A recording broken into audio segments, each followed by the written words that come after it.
If you have 900 friends that you talk to 140 characters at a time, what does the word friend really mean?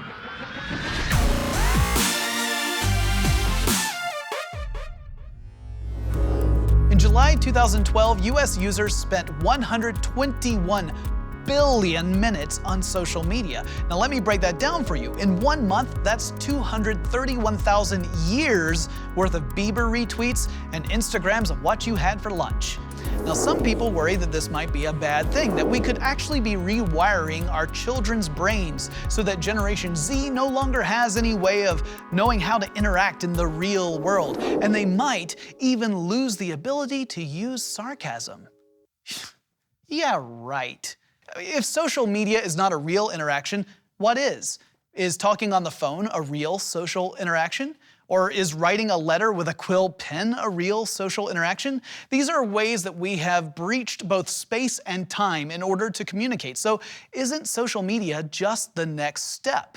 I'd go so far as to say we shouldn't even call it social media anymore. This is next generation social life. Imagine you walk into a museum with your smart glasses. Now around you, everyone's looking at famous works of art or naked sculptures, but you flip on the social filter on your glasses and suddenly reality itself is annotated just like in your Facebook feed. You can see what people have to say about every work of art. Or you go next door to the restaurant and you take a look at the menu.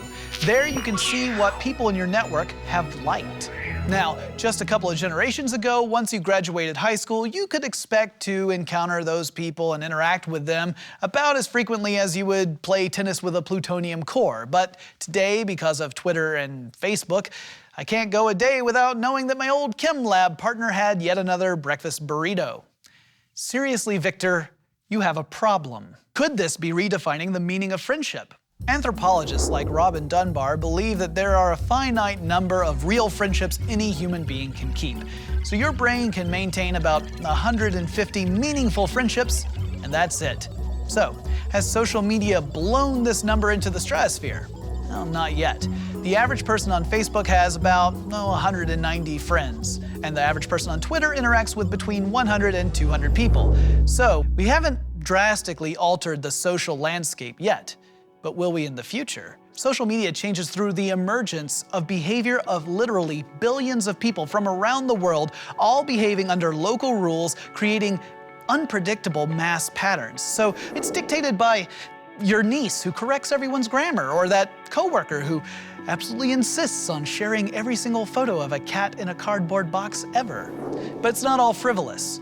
We have actually used social media for real social change. I mean, who would have thought the same thing that lets me tell you what I had for lunch helped topple a dictator, or organize a protest, or solve a crime?